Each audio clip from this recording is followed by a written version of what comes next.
When her maid had prepared her for the night, I came in, having in the meantime had supper, and took a seat by the bedside.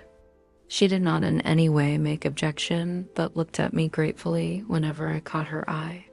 After a long spell, she seemed sinking off to sleep, but with an effort seemed to pull herself together and shook it off. This was repeated several times, with greater effort and with shorter pauses as the time moved on. It was apparent that she did not want to sleep, so I tackled the subject at once. You do not want to go to sleep? No, I am afraid. Afraid to go to sleep? Why so?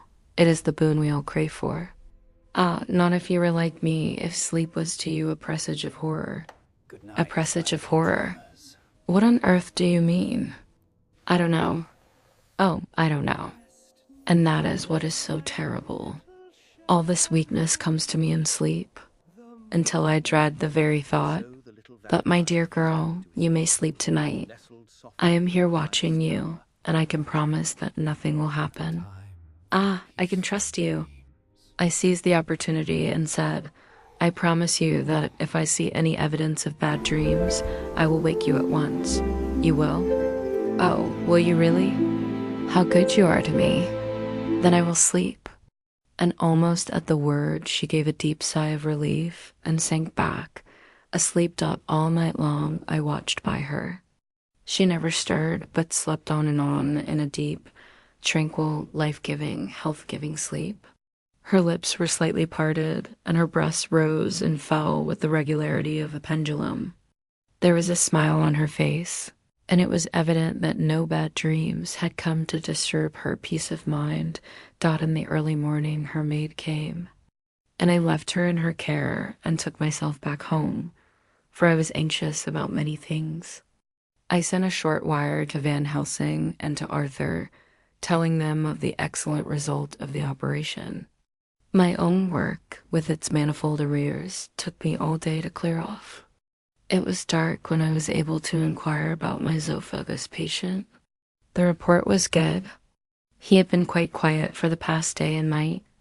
A telegram came from Van Helsing at Amsterdam whilst I was at dinner, suggesting that I should be at Hillingham tonight, as it might be well to be at hand, and stating that he was leaving by the night mail and would join me early in the morning. 9 September. I was pretty tired and worn out when I got to Hillingham. For 2 nights I had hardly had a wink of sleep, and my brain was beginning to feel that numbness which marks cerebral exhaustion. Lucy was up and in cheerful spirits. When she shook hands with me, she looked sharply in my face and said, "No sitting up tonight for you. You are worn out." "I am quite well again." "Indeed I am. And if there is to be any sitting up, it is I who will sit up with you." I would not argue the point, but went and had my supper. Lucy came with me, and enlivened by her charming presence, I made an excellent meal and had a couple of glasses of the more than excellent port. Then Lucy took me upstairs and showed me a room next her own, where a cozy fire was burning. "Now," she said, "you must stay here. I shall leave this door open and my door too. You can lie on the sofa, for I know that nothing would induce any of you doctors to go to bed, whilst there is a patient above the horizon. If I want anything, I shall call out, and you can come to me at once." I could not but acquiesce, for I was dog-tired, and could not have sat up had I tried. So on her renewing her promise to call me if she should want anything, I lay on the sofa, and forgot all about everything. Lucy Wester's diary, the 9th of September. I feel so happy tonight.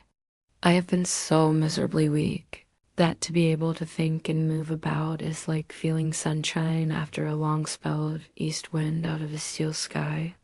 Somehow Arthur feels very, very close to me. I seem to feel his presence warm about me. I suppose it is that sickness and weakness are selfish things and turn our inner eyes and sympathy on ourselves, whilst health and strength give love rein, and in thought and feeling he can wander where he wills. I know where my thoughts are. If Arthur only knew! My dear, your ears must tingle as you sleep, as mine do waking. Oh, the blissful rest of last night. How I slept with that dear, good Dr. Seward watching me. And tonight I shall not fear to sleep, since he is close at hand and within call. Thank everybody for being so good to me. Thank God. Good night, Arthur. Dr. Seward's diary. The 10th of September, I was conscious of the professor's hand on my head and started awake all in a second. That is one of the things that we learn in an asylum, at any rate. And how is our patient? Well, when I left her, or rather when she left me, I answered, "Come, let us see," he said. And together we went into the room. The blind was down, and I went over to raise it gently, whilst Van Helsing stepped with his soft, cat-like tread over to the bed as I raised the blind, and the morning sunlight flooded the room. I heard the professor's low hiss of inspiration, and knowing its rarity, a deadly fear shot through my heart. As I passed over, he moved back, and his exclamation of horror, "Gott in Himmel," needed no enforcement from his agonized face. He raised his hand and pointed to the bed, and his iron face was drawn an ashen white. I felt my knees begin to tremble. There on the bed, seemingly in a swoon, lay poor Lucy, more horribly white and wan-looking than ever. Even the lips were white, and the gums seemed to have shrunken back from the teeth, as we sometimes see in a corpse after a prolonged illness. Van Helsing raised his foot to stamp in anger, but the instinct of his life and all the long years of habit stood to him, and he put it down again softly. "Quick," he said. "Bring the brandy." I flew to the dining room and returned with the decanter. He wetted the poor white lips with it, and together we rubbed palm and wrist and heart. He felt her heart, and after a few moments of agonizing suspense said, "It is not too late." "It beats, though, but feebly. All our work is undone. We must begin again. There is no young Arthur here now. I have to call on you yourself this time, friend John." As he spoke, he was dipping into his bag and producing the instruments for transfusion. I had taken off my coat and rolled up my shirt sleeve. There was no possibility of an opiate just at present, and no need of one. And so, without a moment's delay, we began the operation. After a time, it did not seem a short time either, for the draining away of one's blood, no matter how willingly it be given, is a terrible feeling. Van Helsing held up a warning finger. "Do not stir," he said, "but I fear that with growing strength she may wake. And that would make danger, oh, so much danger. But I shall precaution take. I shall give hypodermic injection of morphia."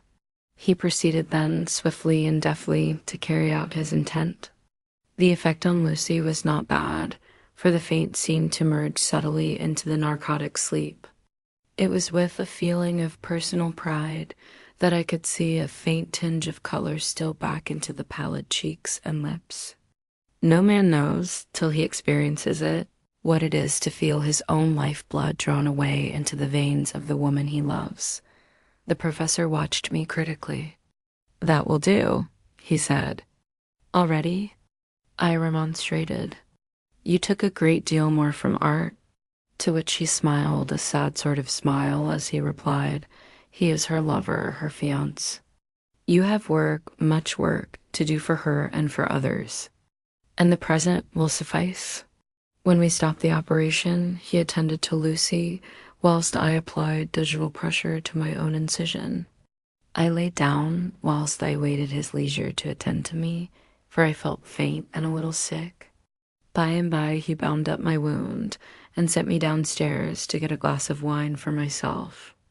As I was leaving the room, he came after me and half whispered, "Mind, nothing must be said of this. If our young lover should turn up unexpected, as before, no word to him. It would at once frighten him and enjealous him too. There must be none, so—" When I came back, he looked at me carefully and then said, "You are not much the worse. Go into the room and lie on your sofa and rest a while. Then have much breakfast and come here to me." I followed out his orders, for I knew how right and wise they were. I had done my part, and now my next duty was to keep up my strength. Vajod. I felt very weak, and in the weakness, lost something of the amazement at what had occurred. I fell asleep on the sofa, however, wondering over and over again how Lucy had made such a retrograde movement, and how she could have been drained of so much blood with no sign anywhere to show for it. I think I must have continued my wonder in my dreams, for sleeping and waking, my thoughts always came back to the little punctures in her throat and the ragged, exhausted appearance of their edges, tiny though they were.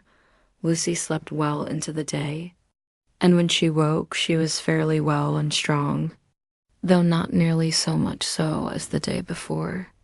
When Van Helsing had seen her, he went out for a walk, leaving me in charge, with strict injunctions that I was not to leave her for a moment.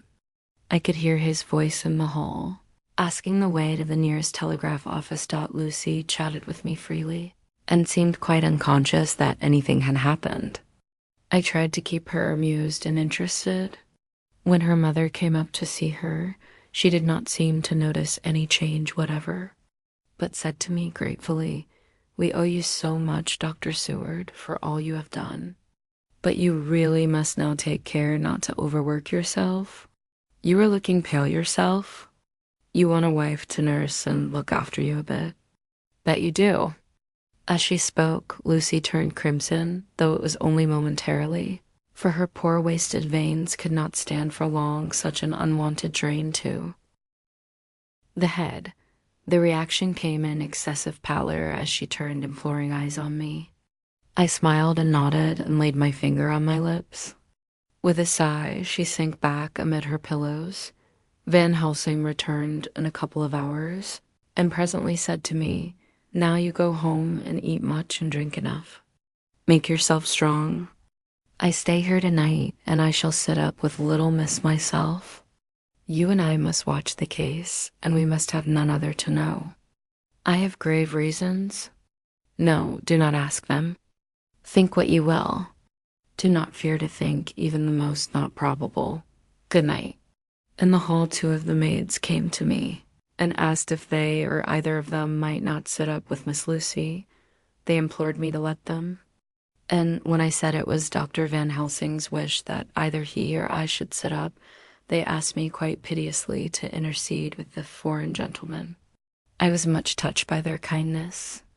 Perhaps it is because I am weak at present, and perhaps because it was on Lucy's account that their devotion was manifested. For over and over again have I seen similar instances of woman's kindness. I got back here in time for a late dinner. Went my rounds all well, and set this down whilst waiting for sleep. It is coming, the 11th of September. This afternoon I went over to Hillingham. Found Van Helsing in excellent spirits, and Lucy much better. Shortly after I had arrived, a big parcel from abroad came for the professor. He opened it with much impressment assumed, of course, and showed a great bundle of white flowers. "These are for you, Miss Lucy," he said. "For me." "Oh, Dr. Van Helsing." "Yes, my dear, but not for you to play with. These are medicines." Here Lucy made a wry face. "Nay, but they are not to take in a decoction or in nauseous form. So you need not snub that so charming nose, or I shall point out to my friend Arthur what woes he may have to endure in seeing so much beauty that he so loves so much distort." "My pretty miss, that bring the so nice nose all straight again. This is medicinal, but you do not know how. I put him in your window. I make pretty wreath and hang around your neck so that you sleep well. Oh yes, they, like the lotus flower, make your trouble forgotten. It smells so like the waters of Lethe and of that fountain of youth that the conquistadores sought for in the Floridas, and find him all too late." Whilst he was speaking, Lucy had been examining the flowers and smelling them. Now she threw them down, saying, with half laughter and half disgust, "Oh, Professor, I believe you are only putting up a joke on me. Why, these flowers are only common garlic." To my surprise, Van Helsing rose up and said with all his sternness, his iron jaw set and his bushy eyebrows meeting. No trifling with me. I never jest.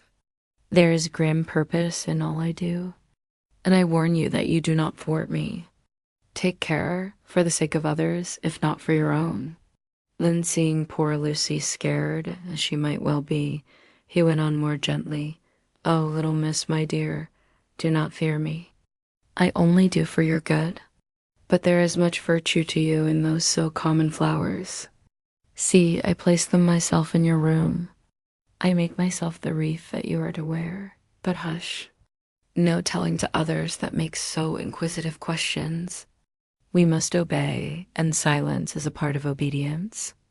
And obedience is to bring you strong and well into loving arms that wait for you. Now sit still a while. Come with me, friend John, and you shall help me deck the room with my garlic, which is all the way from Haarlem, where my friend Vanderpool raised herb in his glass houses all the year. I had to telegraph yesterday, or they would not have been here. We went into the room, taking the flowers with us. The professor's actions were certainly odd, and not to be found in any pharmacopoeia that I ever heard of. First he fastened up the windows and latched them securely. Next, taking a handful of the flowers, he rubbed them all over the sashes, as though to ensure that every whiff of air that might get in would be laden with the garlic smell. Then with the wisp he rubbed all over the jamb of the door, above, below, and at each side, and round the fireplace in the same way. It all seemed grotesque to me, and presently I said, "Well, Professor, I know you always have a reason for what you do, but this certainly puzzles me. It is well we have no skeptic here, or he would say that you were working some spell to keep out an evil spirit." "Perhaps I am," he answered quietly as he began to make the wreath which Lucy was to wear round her neck. We then waited whilst Lucy made her toilet for the night, and when she was in bed, he came and himself fixed the wreath of garlic round her neck. The last words he said to her were, "Take care you do not disturb it. And even if the room feel close, do not tonight open the window or the door." "I promise," said Lucy, "and thank you both 1,000 times for all your kindness to me. Oh, what have I done to be blessed with such friends?" As we left the house in my fly, which was waiting, Van Helsing said, "Tonight I can sleep in peace, and sleep I want 2 nights of travel. Much reading in the day between, and much anxiety on the day to follow, and a night to sit up without to wink. Tomorrow in the morning early you call for me, and we come together to see our pretty miss, so much more strong for my spell which I have work. Ho, ho." He seemed so confident that I, remembering my own confidence 2 nights before, and with the baneful result, felt awe and vague terror. It must have been my weakness that made me hesitate to tell it to my friend, but I felt it all the more like unshed tears. Asterisk the 12th of September. How good they all are to me. I quite love that dear Dr. Van Helsing. I wonder why he was so anxious about these flowers. He positively frightened me. He was so fierce. And yet he must have been right, for I feel comfort from them already. Somehow I do not dread being alone tonight, and I can go to sleep without fear. I shall not mind any flapping outside the window. Oh, the terrible struggle that I have had against sleep so often of late. The pain of the sleeplessness, or the pain of the fear of sleep, with such unknown horrors as it has for me.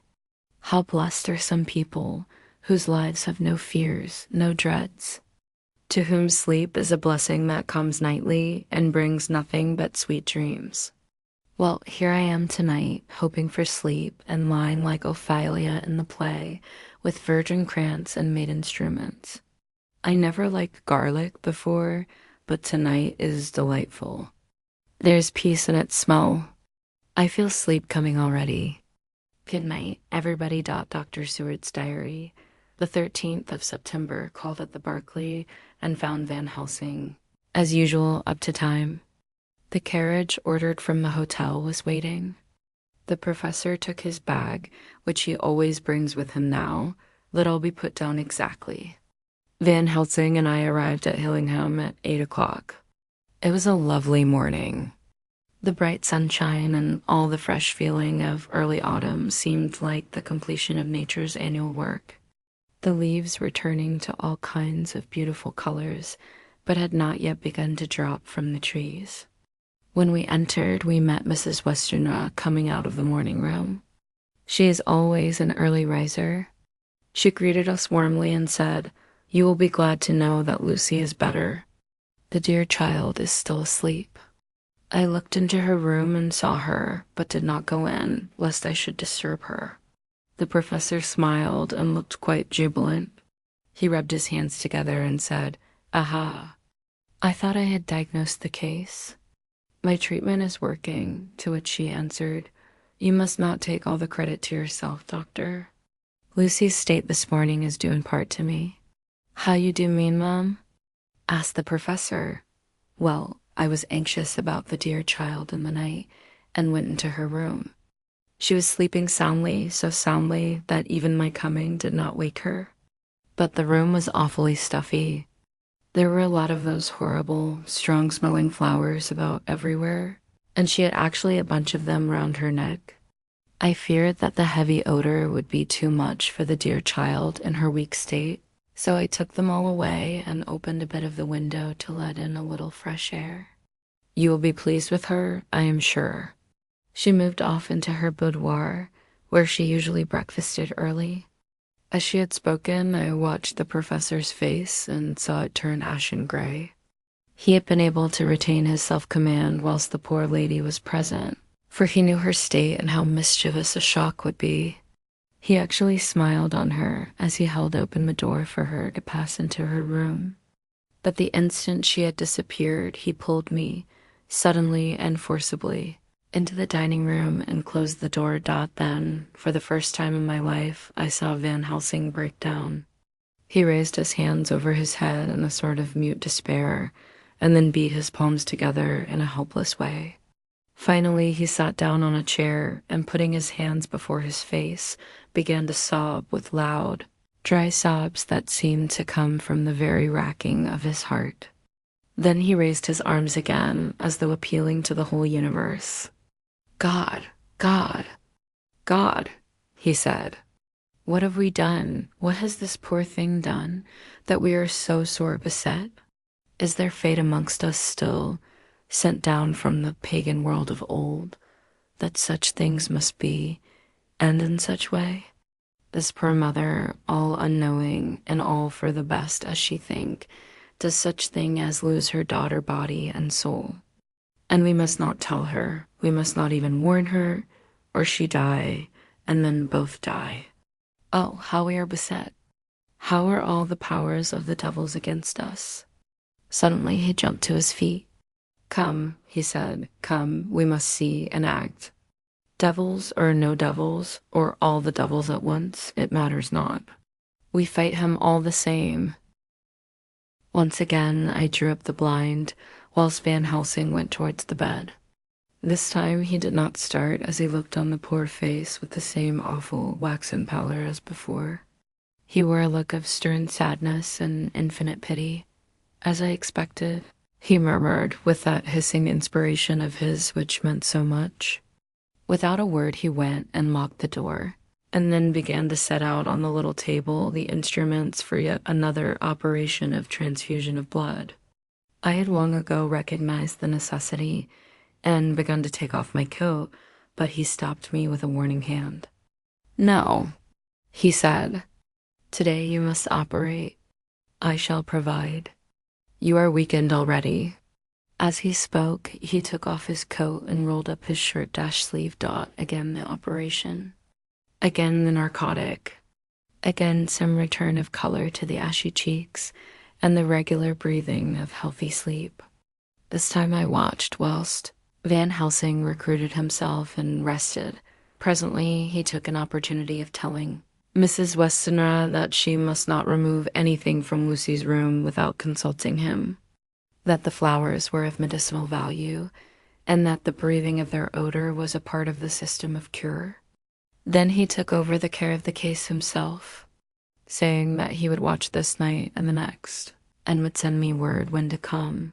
After another hour, Lucy waked from her sleep, fresh and bright and seemingly not much the worse for her terrible ordeal. What does it all mean?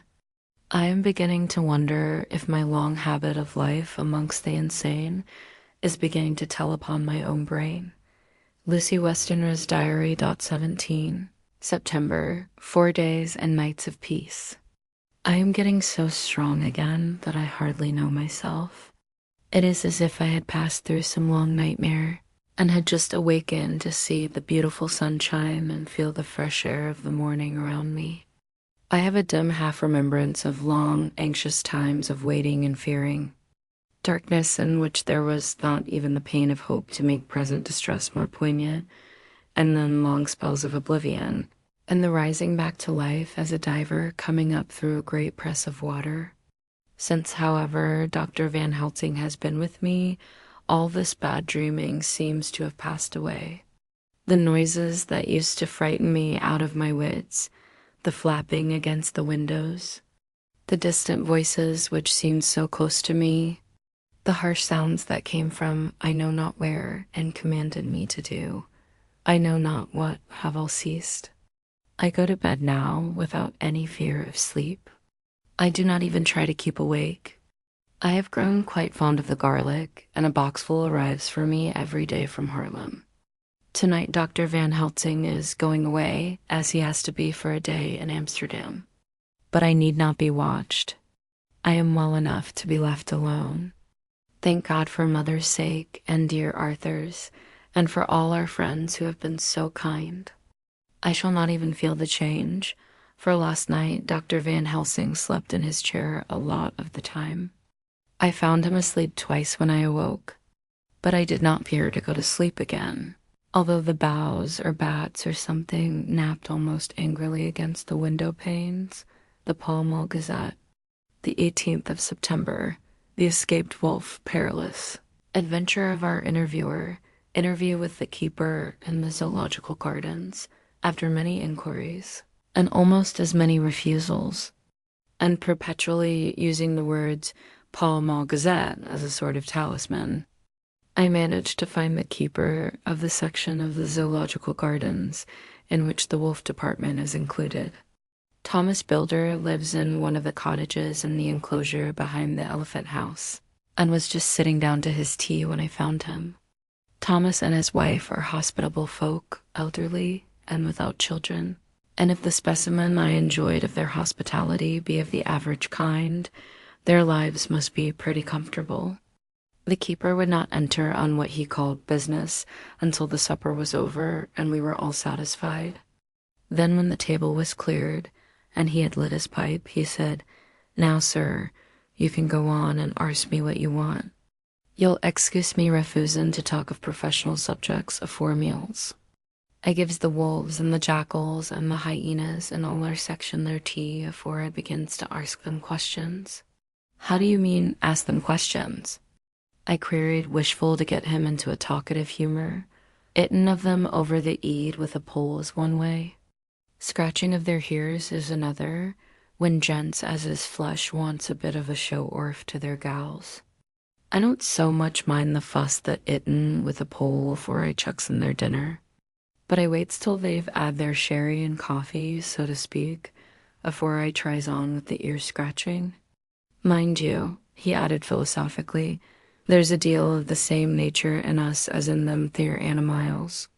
Here's you a come in and arskin of me questions about my business, and I that grumpy like that only for your bloomin' arf quid I'd a seen you blowed fust for I'd answer. Not even when you arst me sarcastic, like if I'd like you to arst the superintendent if you might arst me questions. Without offense, did I tell yer to go to L? You did. And when you said you'd report me for using of obscene language, that was itten me over the eed. But the arf quid made that all right. I weren't a-going to fight, so I waited for the food, and did with my owl as the wolves and lions and tigers does.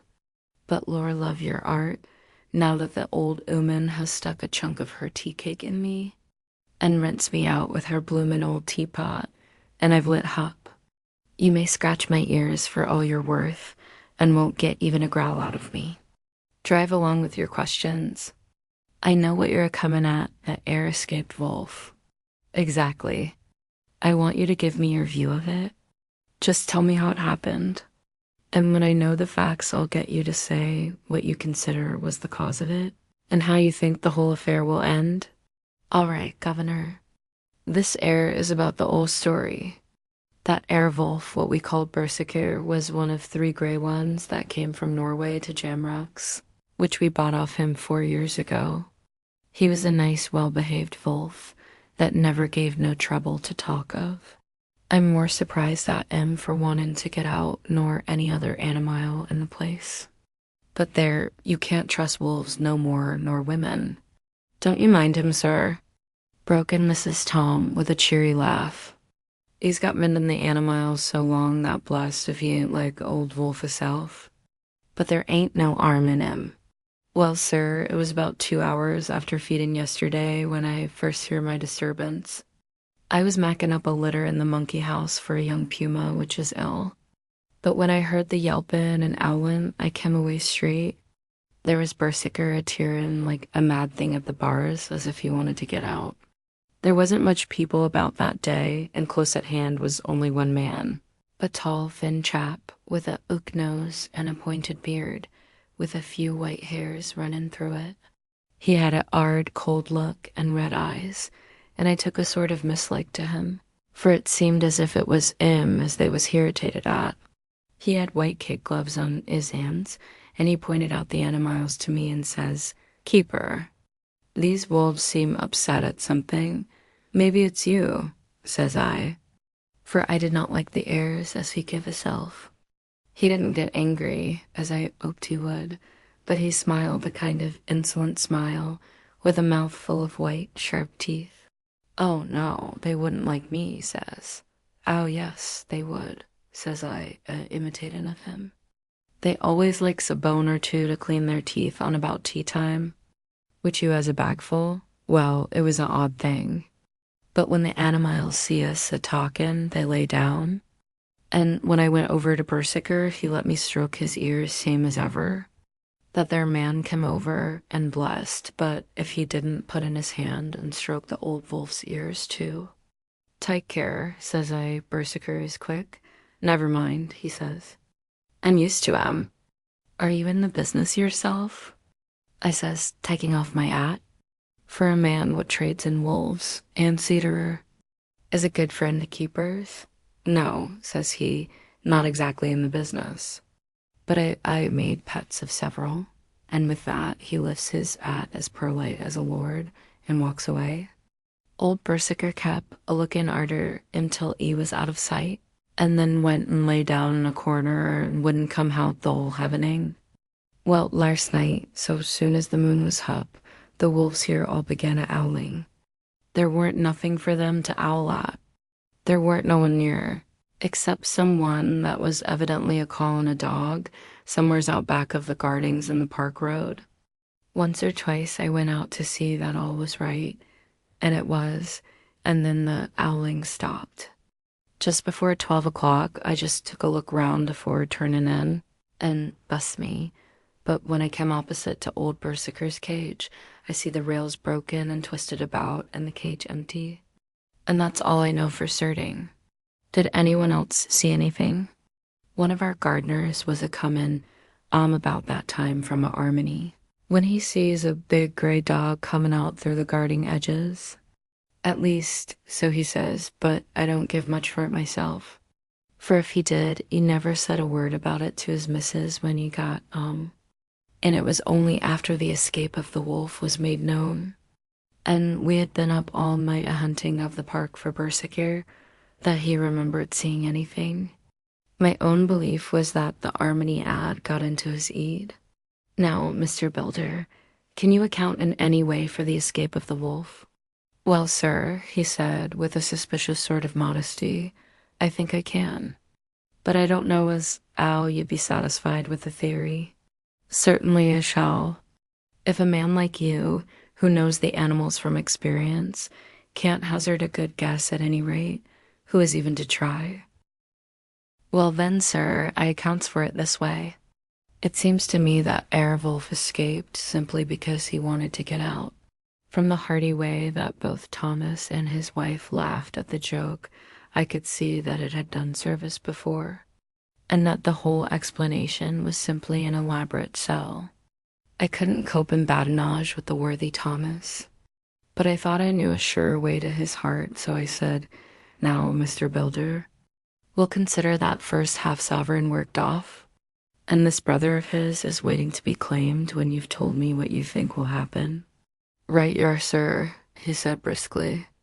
"You'll excuse me, I know, for a chaffin' of the—" But the old woman here winked at me, which was as much as telling me to go on. "Well, I never," said the old lady. "My opinion is this, that Airwolf is a idden of somewheres. The gardener Watt didn't remember, said he was a gallopin' northward faster than a horse could go. But I don't believe him, for, you see, sir, wolves don't gallop no more nor dogs does, they not being built that way. Wolves is fine things in a storybook, and I dessay when they gets in packs and does be chivvying something that's more feared than they can make a devil of a noise and chop it up, whatever it is. But Lord bless you, in real life a wolf is only a low creature, not half so clever or bold as a good dog, and not half a quarter so much fightin' him. This one ain't been used to fightin' or even to providing for hisself, and more like he's somewhere around the park, idden and a shiverin' of, and if he thinks at all, wondering where he is to get his breakfast from. Or maybe he's got down some area and is in a coal cellar. My eye, won't some cook get a rum start when she sees his green eyes a-shining at her out of the dark? If he can't get food, he's bound to look for it, and mayhap he may chance to light on a butcher's shop in time. If he doesn't, and some nursemaid goes a-walking orf with a soldier, leavin' of the hinfant in the perambulator, well, then I shouldn't be surprised if the census is one babby the less. That's all." I was handing him the half-sovereign when something came bobbing up against the window, and Mr. Builder's face doubled its natural length with surprise. "God bless me," he said, "if there ain't old Berserker come back by hisself." He went to the door and opened it. A most unnecessary proceeding, it seemed to me. I have always thought that a wild animal never looks so well as when some obstacle of pronounced durability is between us. A personal experience has intensified rather than diminished that idea, after all. However, there is nothing like custom, for neither Builder nor his wife thought any more of the wolf than I should of a dog. The animal itself was as peaceful and well-behaved as that father of all picture wolves, Red Riding Hood's quondam friend. Whilst moving her confidence in masquerade, the whole scene was an unutterable mixture of comedy and pathos. The wicked wolf that for half a day had paralyzed London and set all the children in the town shivering in their shoes was there in a sort of penitent mood, and was received and petted like a sort of vulpine prodigal son. Old Builder examined him all over with most tender solicitude, and when he had finished with his penitence said, "There, I knew the poor old chap would get into some kind of trouble. Didn't I say it all along?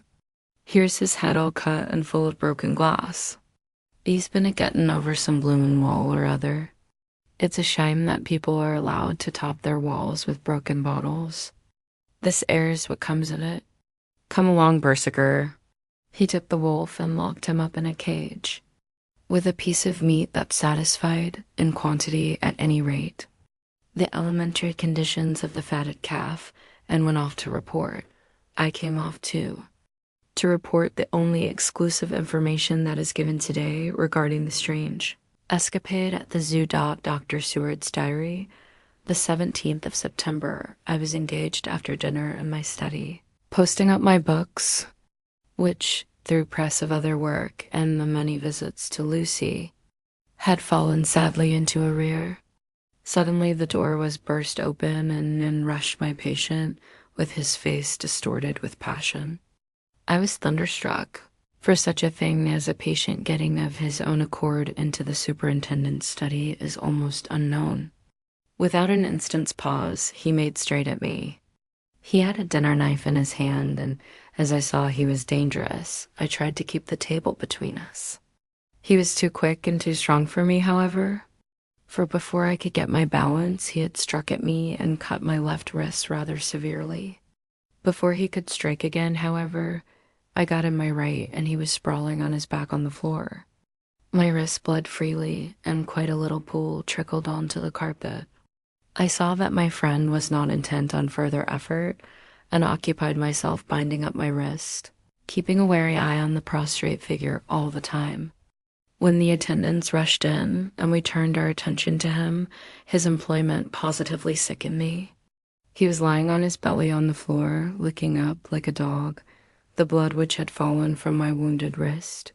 He was easily secured and, to my surprise, went with the attendants quite placidly, simply repeating over and over again, "The blood is the life. The blood is the life. I cannot afford to lose blood just at present. I have lost too much of late for my physical good, and then the prolonged strain of Lucy's illness and its horrible phases is telling on me. I am overexcited and weary, and I need rest, rest, rest. Happily, Van Helsing has not summoned me, so I need not forgo my sleep. Tonight I could not well do without it. Telegram, Van Helsing, Antwerp, to Seward, Carfax, sent to Carfax, Sussex, as no county given. Delivered late by 22 hours. The 17th of September. Do not fail to be at Hillingham tonight. If not watching all the time frequently, visit and see that flowers are as placed. Very important. Do not fail. Shall be with you as soon as possible after arrival. Dr. Seward's diary, the 18th of September, just off for train to London. The arrival of Van Helsing's telegram filled me with dismay. A whole night lost, and I know by bitter experience what may happen in a night. Of course it is possible that all may be well, but what may have happened? Surely there is some horrible doom hanging over us that every possible accident should thwart us in all we try to do. I shall take this cylinder with me, and then I can complete my entry on Lucy's phonograph. Memorandum left by Lucy Westerner, the 17th of September, night. I write this and leave it to be seen, so that no one may by any chance get into trouble through me. This is an exact record of what took place tonight. I feel I am dying of weakness and have barely strength to write, but it must be done if I die in the doing. I went to bed as usual, taking care that the flowers were placed as Dr. Van Helsing directed, and soon fell asleep. I was waked by the flapping at the window, which had begun after that sleepwalking on the cliff at Whitby when Mina saved me, and which now I know so well. I was not afraid, but I did wish that Dr. Seward was in the next room, as Dr. Van Helsing said he would be, so that I might have called him. I tried to go to sleep, but could not. Then there came to me the old fear of sleep, and I determined to keep awake. Perversely, sleep would try to come then when I did not want it. So, as I feared to be alone, I opened my door and called out, "Is there anybody there?" There was no answer. I was afraid to wake Mother, and so closed my door again. Then outside in the shrubbery, I heard a sort of howl like a dog's, but more fierce and deeper. I went to the window and looked out, but could see nothing except a big bat, which had evidently been buffeting its wings against the window. So I went back to bed again, but determined not to go to sleep. Presently the door opened, and Mother looked in. Seeing by my moving that I was not asleep, came in and sat by me. She said to me even more sweetly and softly than her wont, "I was uneasy about you, darling, and came in to see that you were all right. I feared she might catch cold sitting there, and asked her to come in and sleep with me. So she came into bed and lay down beside me. She did not take off her dressing gown, for she said she would only stay a while and then go back to her own bed. As she lay there in my arms, and I in hers, the flapping and buffeting came to the window again. She was startled and a little frightened, and cried out, "What is that?" I tried to pacify her and alas succeeded, and she lay quiet. But I could hear her poor dear heart still beating terribly. After a while, there was the low howl again out in the shrubbery, and shortly after, there was a crash at the window, and a lot of broken glass was hurled on the floor. The window blind blew back with the wind that rushed in, and in the aperture of the broken panes, there was the head of a great, gaunt gray wolf. Mother cried out in affright and struggled up into a sitting posture and clutched wildly at anything that would help her. Amongst other things, she clutched the wreath of flowers that Dr. Van Helsing insisted on my wearing round my neck and tore it away from me. For a second or two, she sat up, pointing at the wolf, and there was a strange and horrible gurgling in her throat. Then she fell over as if struck with lightning, and her head hit my forehead and made me dizzy for a moment or two. The room and all round seemed to spin round. I kept my eyes fixed on the window, but the wolf drew his head back, and a whole myriad of little specks seemed to come blowing in through the broken window, and wheeling and circling round like the pillar of dust that travelers describe when there is a simoon in the desert. I tried to stir, but there was some spell upon me and dear mother's poor body, which seemed to grow cold already, for her dear heart had ceased to beat, weighed me down. And I remembered no more for a while. The time did not seem long, but very, very awful, till I recovered consciousness again. Somewhere near, a passing bell was tolling. The dogs all round the neighborhood were howling. And in our shrubbery, seemingly just outside, a nightingale was singing. I was dazed and stupid with pain and terror and weakness, but the sound of the nightingale seemed like the voice of my dead mother come back to comfort me. The sounds seemed to have awakened the maids too, for I could hear their bare feet pattering outside my door. I called to them, and they came in, and when they saw what had happened, and what it was that lay over me on the bed, they screamed out. The wind rushed in through the broken window, and the door slammed to. They lifted off the body of my dear mother and laid her, covered up with a sheet, on the bed after I had got up. They were all so frightened and nervous that I directed them to go to the dining room and have each a glass of wine. The door flew open for an instant and closed again. The maids shrieked and then went in a body to the dining room, and I laid what flowers I had on my dear mother's breast. When they were there, I remembered what Dr. Van Helsing had told me, but I didn't like to remove them, and besides, I would have some of the servants to sit up with me now. I was surprised that the maids did not come back. I called them, but got no answer, so I went to the dining room to look for them. My heart sank when I saw what had happened. They all four lay helpless on the floor, breathing heavily. The decanter of sherry was on the table, half full, but there was a queer, acrid smell about. I was suspicious and examined the decanter. It smelt of laudanum, and looking on the sideboard, I found that the bottle which Mother's doctor uses for her was empty. What am I to do? What am I to do? I am back in the room with Mother. I cannot leave her, and I am alone, save for the sleeping servants whom someone has drugged. Alone with the dead. I dare not go out, for I can hear the low howl of the wolf through the broken window. The air seems full of specks, floating and circling in the draught from the window, and the lights burn blue and dim. What am I to do? God shield me from harm this night. I shall hide this paper in my breast, where they shall find it when they come to lay me out. My dear mother gone, it is time that I go too. Goodbye, dear Arthur, if I should not survive this night. God keep you, dear, and God help me.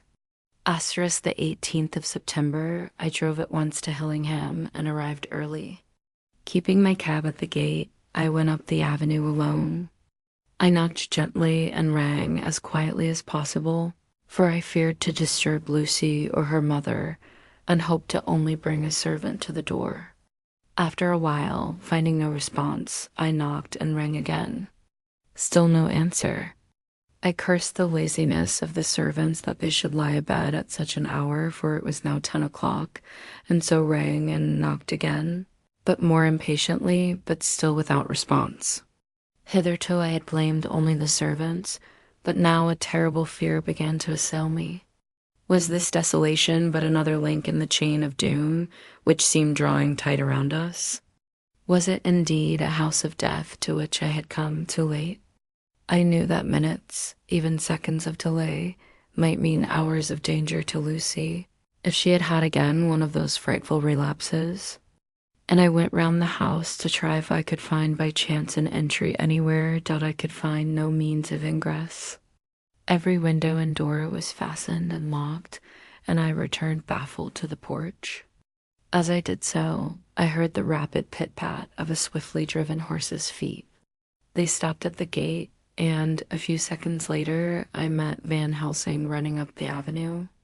When he saw me, he gasped out, "Then it was you, and just arrived.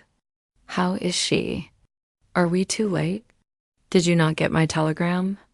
I answered as quickly and coherently as I could that I had only got his telegram early in the morning and had not lost a minute in coming here, and that I could not make anyone in the house hear me. He paused and raised his hat as he said solemnly, "Then I fear we are too late. God's will be done." With his usual recuperative energy, he went on, "Come, if there be no way open to get in, we must make one. Time is all in all to us now." We went round to the back of the house, where there was a kitchen window. The professor took a small surgical saw from his case, and handing it to me, pointed to the iron bars which guarded the window. I attacked them at once, and had very soon cut through 3 of them. Then, with a long, thin knife, we pushed back the fastening of the sashes and opened the window. I helped the professor in and followed him. There was no one in the kitchen or in the servants' rooms, which were close at hand. We tried all the rooms as we went along, and in the dining room, dimly lit by rays of light through the shutters, found 4 servant women lying on the floor. There was no need to think them dead, for their stertorous breathing and the acrid smell of laudanum in the room left no doubt as to their condition. Van Helsing and I looked at each other, and as we moved away, he said, "We can attend to them later." Then we ascended to Lucy's room. For an instant or two, we paused at the door to listen, but there was no sound that we could hear. With white faces and trembling hands, we opened the door gently and entered the room. How shall I describe what we saw? On the bed lay 2 women, Lucy and her mother. The latter lay farthest in, and she was covered with a white sheet, the edge of which had been blown back by the draught through the broken window, showing the drawn, white face with a look of terror fixed upon it. By her side lay Lucy, with face white and still more drawn. The flowers which had been round her neck we found upon her mother's bosom, and her throat was bare, showing the 2 little wounds which we had noticed before, but looking horribly white and mangled. Without a word, the professor bent over the bed, his head almost touching poor Lucy's breast. Then he gave a quick turn of his head, as of one who listens, and leaping to his feet, he cried out to me, "It is not yet too late. Quick, quick, bring the brandy." I flew downstairs and returned with it, taking care to smell and taste it, lest it too were drugged like the decanter of sherry which I found on the table. The maids were still breathing, but more restlessly, and I fancied that the narcotic was wearing off. I did not stay to make sure, but returned to Van Helsing. He rubbed the brandy, as on another occasion, on her lips and gums, and on her wrists and the palms of her hands. He said to me, "I can do this, all that can be at the present. You go wake those maids. Flick them in the face with a wet towel, and flick them hard. Make them get heat and fire and a warm bath.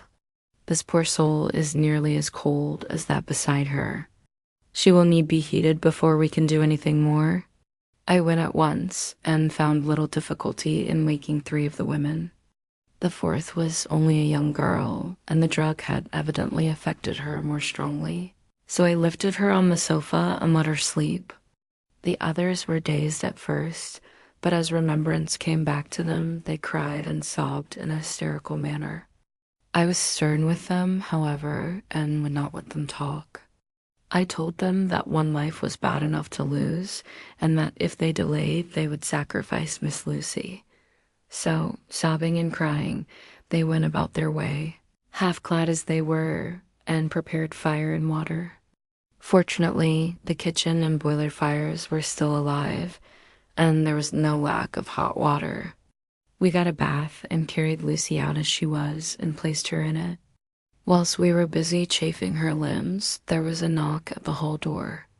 One of the maids ran off, hurried on some more clothes, and opened it. Then she returned and whispered to us that there was a gentleman who had come with a message from Mr. Holmwood. I bade her simply tell him that he must wait, for we could see no one now. She went away with the message, and engrossed with our work, I clean forgot all about him. I never saw in all my experience the professor work in such deadly earnest. I knew as he knew that it was a stand-up fight with death, and in a pause told him so. He answered me in a way that I did not understand, but with the sternest look that his face could wear, if that were all.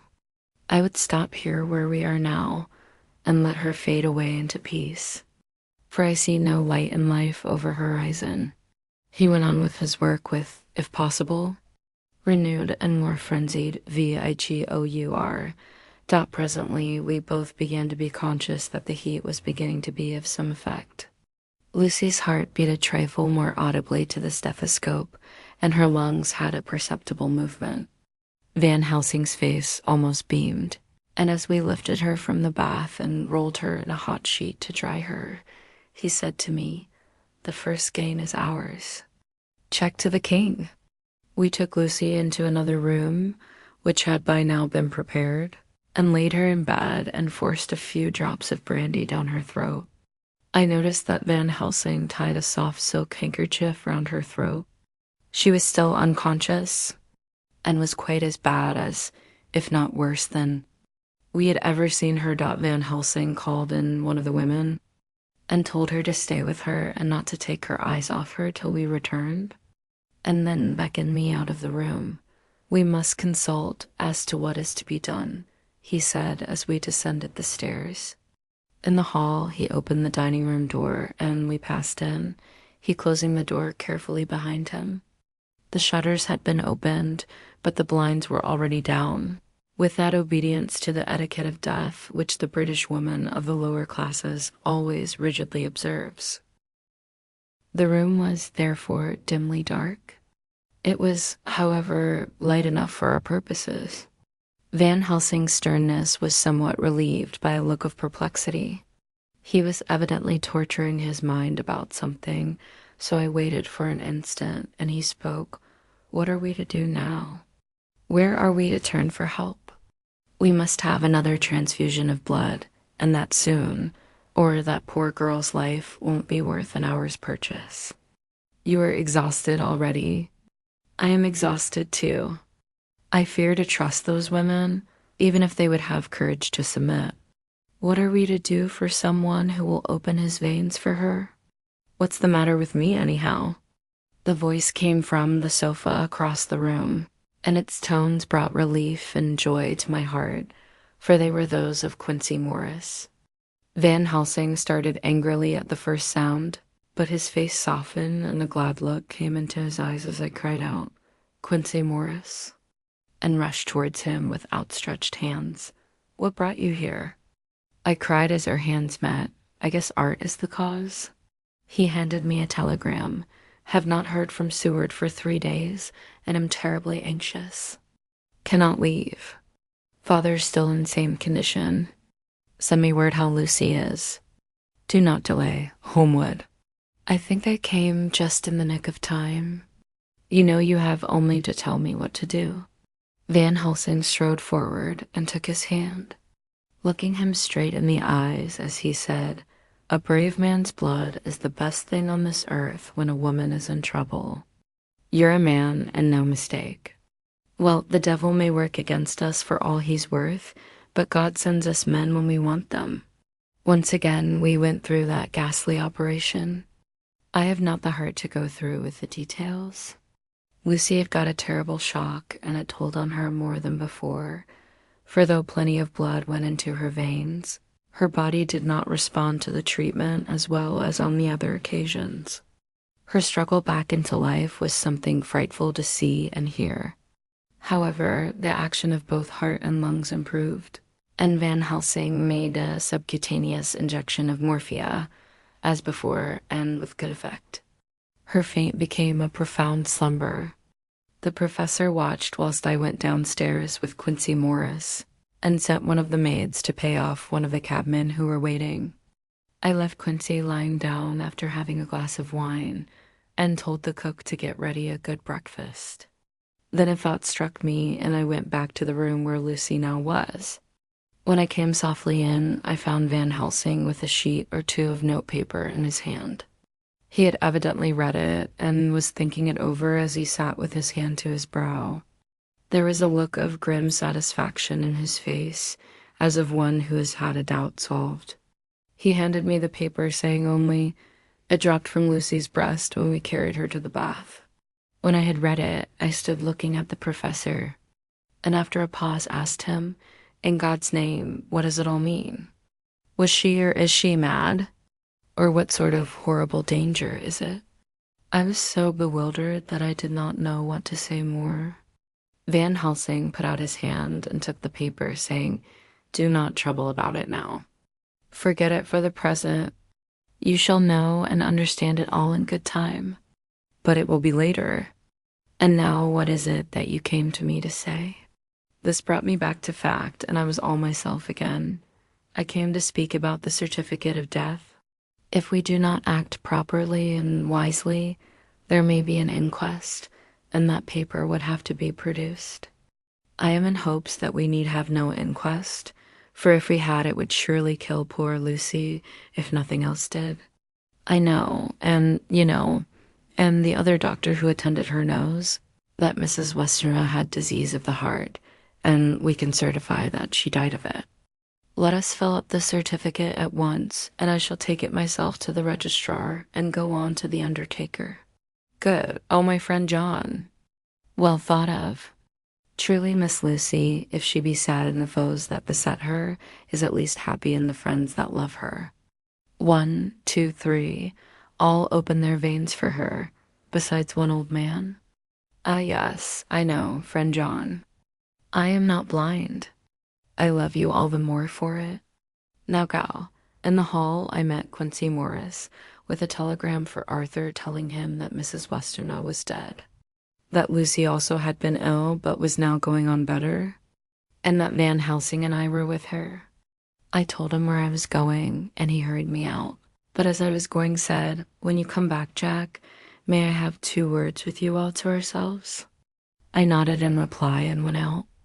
I found no difficulty about the registration and arranged with a local undertaker to come up in the evening to measure for the coffin and to make arrangements. When I got back, Quincy was waiting for me. I told him I would see him as soon as I knew about Lucy and went up to her room. She was still sleeping, and the professor seemingly had not moved from his seat at her side. From his putting his finger to his lips, I gathered that he expected her to wake before long and was afraid of forestalling nature. So I went down to Quincy and took him into the breakfast room, where the blinds were not drawn down, and which was a little more cheerful, or rather less cheerless than the other rooms.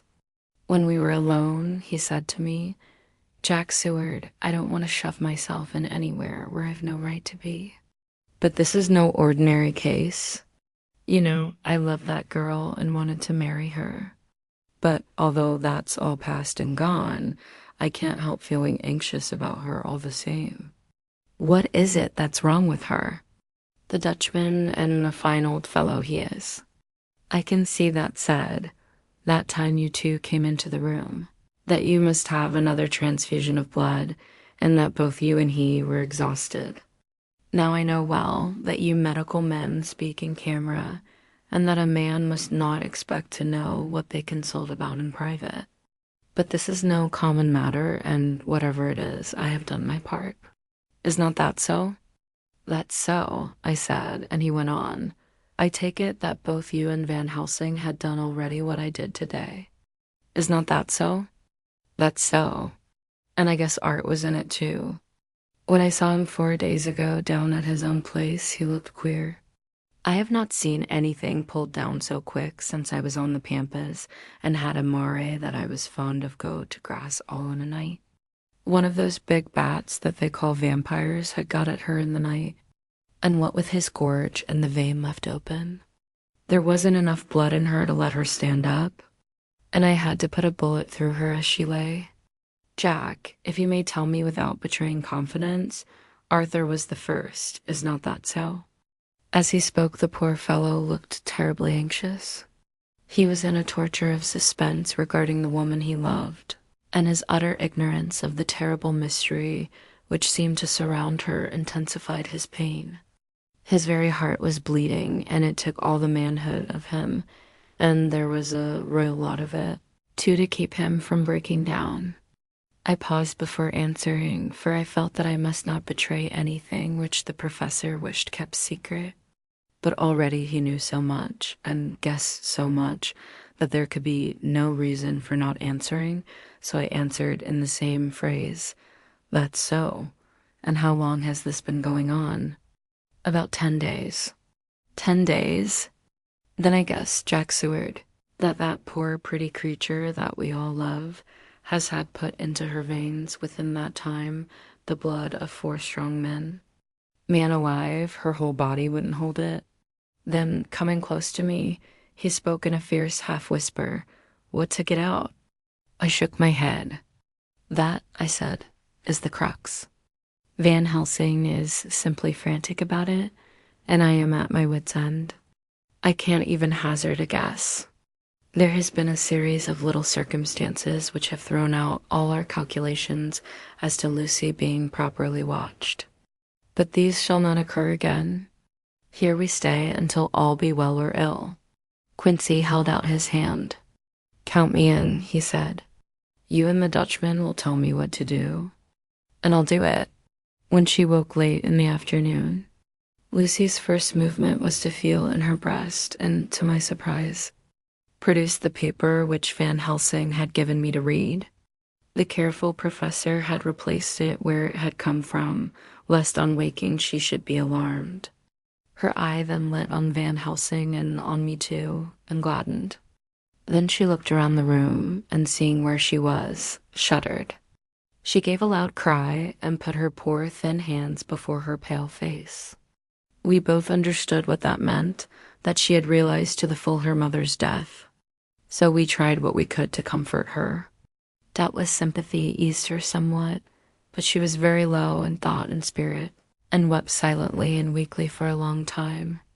We told her that either or both of us would now remain with her all the time, and that seemed to comfort her.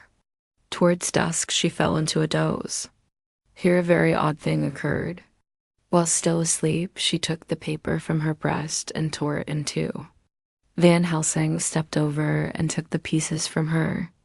All the same, however, she went on with the action of tearing, as though the material were still in her hands. Finally, she lifted her hands and opened them as though scattering the fragments. Van Helsing seemed surprised, and his brows gathered as if in thought. But he said nothing. The 19th of September, all last night, she slept fitfully, being always afraid to sleep, and something weaker when she woke from it. The professor and I took it in turns to watch, and we never left her for a moment unattended. Quincy Morris said nothing about his intention, but I knew that all night long he patrolled round and round the house.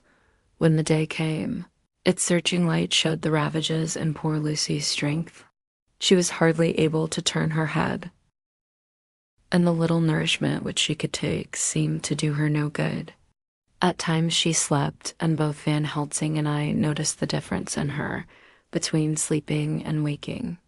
Whilst asleep, she looked stronger, although more haggard, and her breathing was softer. Her open mouth showed the pale gums drawn back from the teeth, which thus looked positively longer and sharper than usual. When she woke, the softness of her eyes evidently changed the expression, for she looked her own self, although a dying one.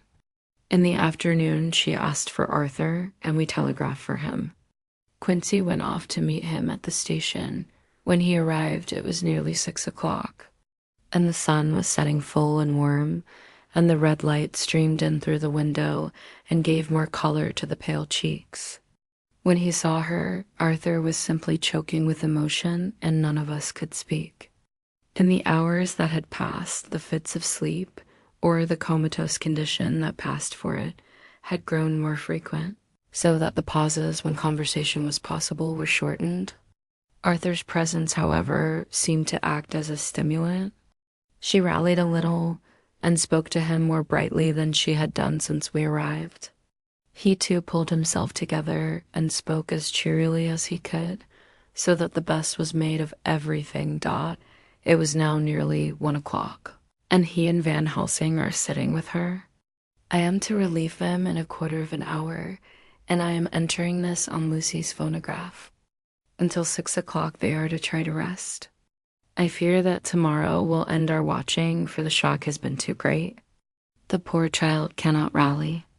God help us all. Letter Mina Harker to Lucy Westenra, unopened by her, the 17th of September. My dearest Lucy, it seems an age since I heard from you, or indeed since I wrote. You will pardon me, I know, for all my faults when you have read all my budget of news. Well, I got my husband back all right. When we arrived at Exeter, there was a carriage waiting for us. And in it, though he had an attack of gout, Mr. Hawkins, he took us to his house, where there were rooms for us all nice and comfortable, and we dined together.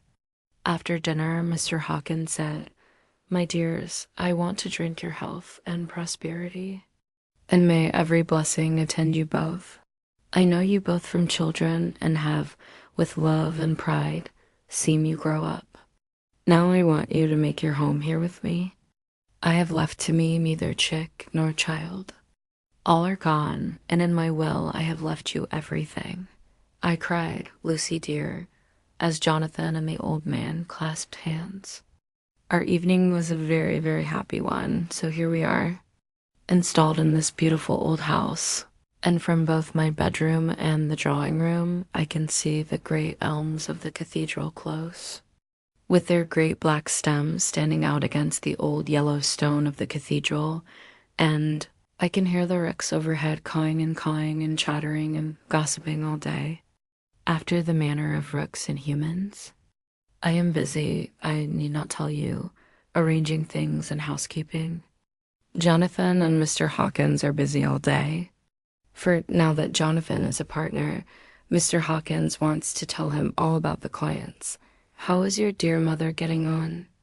I wish I could run up to town for a day or two to see you, dear, but I dare not go yet, with so much on my shoulders. And Jonathan wants looking after still. He is beginning to put some flesh on his bones again, but he was terribly weakened by the long illness. Even now he sometimes starts out of his sleep in a sudden way and awakes all trembling until I can coax him back to his usual placidity. However, thank God, these occasions grow less frequent as the days go on, and they will in time pass away altogether, I trust. And now I have told you my news. Let me ask yours. When are you to be married, and where, and who is to perform the ceremony, and what are you to wear, and is it to be a public or a private wedding? Tell me all about it, dear. Tell me all about everything, for there is nothing which interests you which will not be dear to me. Jonathan asks me to send his respectful duty, but I do not think that is good enough from the junior partner of the important firm Hawkins and Harker. And so, as you love me and he loves me, and I love you with all the moods and tenses of the verb, I send you simply his love instead. Goodbye, my dearest Lucy, and all blessings on you. Yours, Mina Harker. Report from Patrick Hennessy. MDMRCS, LKQCPI, ITC, etc. to John Seward, MD, the 20th of September. My dear sir, in accordance with your wishes, I enclose report of the conditions of everything left in my charge. With regard to patient Renfield, there is more to say. He has had another outbreak which might have had a dreadful ending, but which, as it fortunately happened, was unattended with any unhappy results. This afternoon, a carrier's cart with 2 men made a call at the empty house, whose grounds abut on ours, the house to which, you will remember, the patient twice ran away. The men stopped at our gate to ask the porter their way, as they were strangers. I was myself looking out of the study window, having a smoke after dinner, and saw one of them come up to the house. As he passed the window of Renfeldt's room, the patient began to rate him from within, and called him all the foul names he could lay his tongue to. The man, who seemed a decent fellow enough, contented himself by telling him to shut up for a foul-mouthed beggar, whereon our man accused him of robbing him and wanting to murder him, and said that he would hinder him if he were to swing for it. I opened the window and signed to the man not to notice.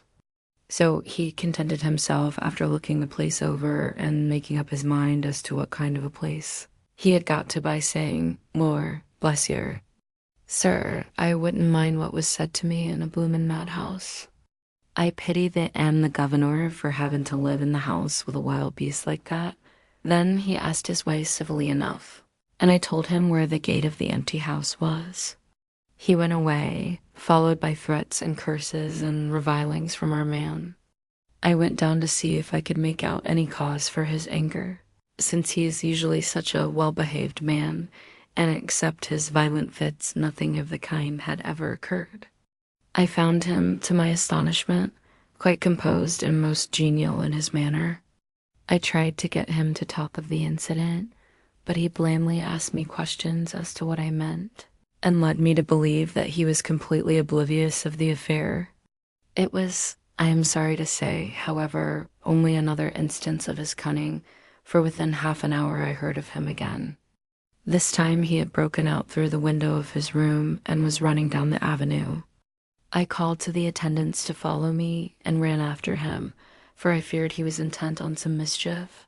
My fear was justified when I saw the same cart which had passed before coming down the road, having on it some great wooden boxes. The men were wiping their foreheads and were flushed in the face, as if with violent exercise. Before I could get up to him, the patient rushed at them, and pulling one of them off the cart, began to knock his head against the ground. If I had not seized him just at the moment, I believe he would have killed the man there and then. The other fellow jumped down and struck him over the head with the butt end of his heavy whip. It was a terrible blow, but he did not seem to mind it, but seized him also, and struggled with 3 of us, pulling us to and fro as if we were kittens. You know I am no lightweight, and the others were both burly men. At first he was silent in his fighting, but as we began to master him, and the attendants were putting a straight waistcoat on him, he began to shout, "I'll frustrate them. They shan't rob me. They shan't murder me by inches. I'll fight for my lord and master," and all sorts of similar incoherent ravings. It was with very considerable difficulty that they got him back to the house and put him in the padded room. One of the attendants, Hardy, had a finger broken. However, I set it all right, and he is going on well. The 2 carriers were at first loud in their threats of actions for damages, and promised to rain all the penalties of the law on us. Their threats were, however, mingled with some sort of indirect apology for the defeat of the 2 of them by a feeble madman. They said that if it had not been for the way, their strength had been spent in carrying and raising the heavy boxes to the cart, they would have made short work of him. They gave as another reason for their defeat the extraordinary state of drought to which they had been reduced by the dusty nature of their occupation and the reprehensible distance from the scene of their labors of any place of public entertainment. I quite understood their drift, and after a stiff glass of grog, or rather more of the same, and with each a sovereign in hand, they made light of the attack, and swore that they would encounter a worse madman any day for the pleasure of meeting so bloomin' good a bloke as your correspondent. I took their names and addresses in case they might be needed. They are as follows: Jack Smollett of Dunning's Rents, King George's Road, Great Walworth, and Thomas Snelling, Peter Farley's Row, Guide Court, Bethnal Green. They are both in the employment of Harris and Sons, Moving and Shipment Company, Orange Masters Yard, Soho. I shall report to you any matter of interest occurring here, and shall wire you at once if there is anything of importance. Asterisk, believe me. Dear Sir, yours faithfully, Patrick Hennessy. Letter. Mina Harker to Lucy Westenra, unopened by her, the 18th of September. My dearest Lucy. Asterisk, such a sad blow has befallen us. Mr. Hawkins has died very suddenly. Some may not think it so sad for us. The funeral was arranged for the next succeeding day, so that Lucy and her mother might be buried together. I attended to all the ghastly formalities, and the urbane undertaker proved that his staff were afflicted or blessed with something of his own obsequious suavity. Even the woman who performed the last offices for the dead remarked to me, in a confidential, rather professional way, when she had come out from the death chamber, "She makes a very beautiful corpse, sir. It's quite a privilege to attend on her. It's not too much to say that she will do credit to our establishment." I noticed that Van Helsing never kept far away.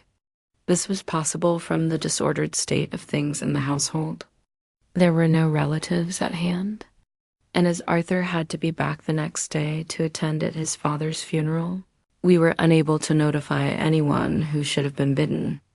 Under the circumstances, Van Helsing and I took it upon ourselves to examine papers, etc. He insisted upon looking over Lucy's papers himself. I asked him why, for I feared that he, being a foreigner, might not be quite aware of English legal requirements, and so might in ignorance make some unnecessary trouble. He answered me, I know. You forget that I am a lawyer as well as a doctor. But this is not altogether for the law. You knew that when you avoided the coroner. I have more than him to avoid. There may be papers more such as this. As he spoke, he took from his pocketbook the memorandum which had been in Lucy's breast, and which she had torn in her sleep. When you find anything of the solicitor who is for the late Mrs. Westenra, seal all her papers and write him tonight. For me, I watch here in the room and in Miss Lucy's old room all night, and I myself search for what may be. It is not well that her very thoughts go into the hands of strangers. I went on with my part of the work, and in another half-hour had found the name and address of Mrs. Westenra's solicitor and had written to him. All the poor lady's papers were in order. Explicit directions regarding the place of burial were given. I had hardly sealed the letter when, to my surprise, Van Helsing walked into the room, saying, "Can I help you, friend John? I am free, and if I may, my service is to you." "Have you got what you looked for?" I asked, to which he replied, "I did not look for any specific thing. I only hope to find, and find I have, all that there was only some letters and a few memoranda and a diary new begun. But I have them here, and we shall for the present say nothing of them. I shall see that poor lad tomorrow evening, and with his sanction I shall use them." When we had finished the work in hand, he said to me, "And now, friend John, I think we may to bed. We want sleep, both you and I, and rest to recuperate. Tomorrow we shall have much to do, but for the tonight there is no need of us. Alas." Before turning in, we went to look at poor Lucy. The undertaker had certainly done his work well, for the room was turned into a small chapelle ardente. There was a wilderness of beautiful white flowers, and death was made as little repulsive as might be. The end of the winding sheet was laid over the face. When the professor bent over and turned it gently back, we both started at the beauty before us, the tall wax candles showing a sufficient light to note it well. All Lucy's loveliness had come back to her in death, and the hours that had passed, instead of leaving traces of decay's effacing fingers, had but restored the beauty of life. Till positively I could not believe my eyes that I was looking at a corpse. The professor looked sternly grave. He had not loved her as I had, and there was no need for tears in his eyes. He said to me, "Remain till I return," and left the room.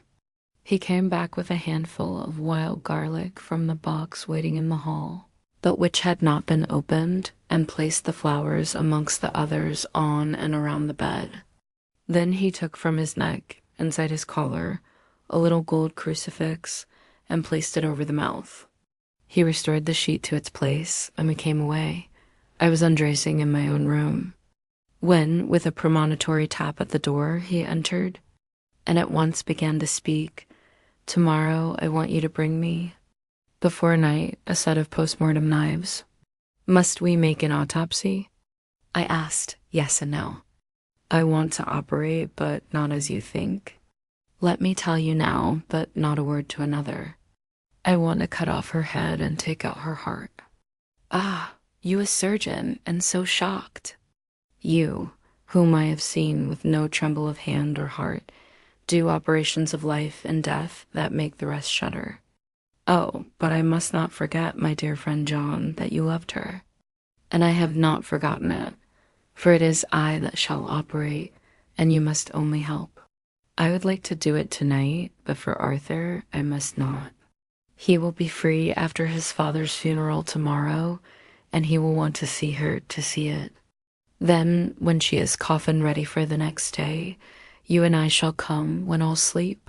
We shall unscrew the coffin lid, and shall do our operation, and then replace all so that none know, save we alone." "But why do it at all? The girl is dead. Why mutilate her poor body without need? And if there is no necessity for a post-mortem, and nothing to gain by it, no good to her, to us, to science, to human knowledge, why do it? Without such it is monstrous." For answer he put his hand on my shoulder and said, with infinite tenderness, "Friend John, I pity your poor bleeding heart, and I love you the more because it does so bleed.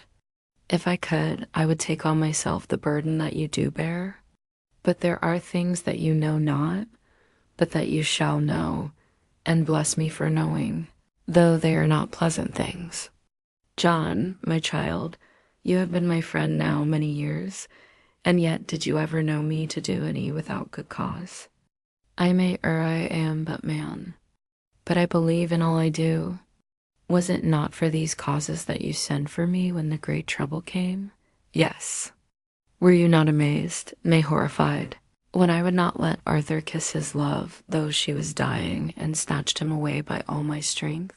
Yes. And yet you saw how she thanked me with her so beautiful dying eyes, her voice too so weak, and she kissed my ruffled hand and blessed me? Yes. And did you not hear me swear a promise to her, that so she closed her eyes grateful? Yes, well, I have good reason now for all I want to do. You have for many years, trust me. You have believed me weeks past, when there be things so strange that you might have well doubt. Believe me yet a little, friend John. If you trust me not, then I must tell what I think, and that is not perhaps well. And if I work as work I shall, no matter trust or no trust, without my friend trust in me, I work with heavy heart and feel, oh, so lonely when I want all help and courage that may be. He paused a moment and went on solemnly, "Friend John, there are strange and terrible days before us. Let us not be two, but one, that so we work to a good end. Will you not have faith in me?" I took his hand and promised him. I held my door open as he went away, and watched him go into his room and close the door. As I stood without moving, I saw one of the maids pass silently along the passage. She had her back towards me, so did not see me and go into the room where Lucy lay. The sight touched me.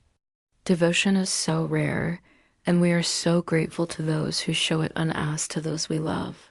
Here was a poor girl putting aside the terrors which she naturally had of death to go, watch alone by the bier of the mistress whom she loved, so that the poor clay might not be lonely till laid to eternal rest.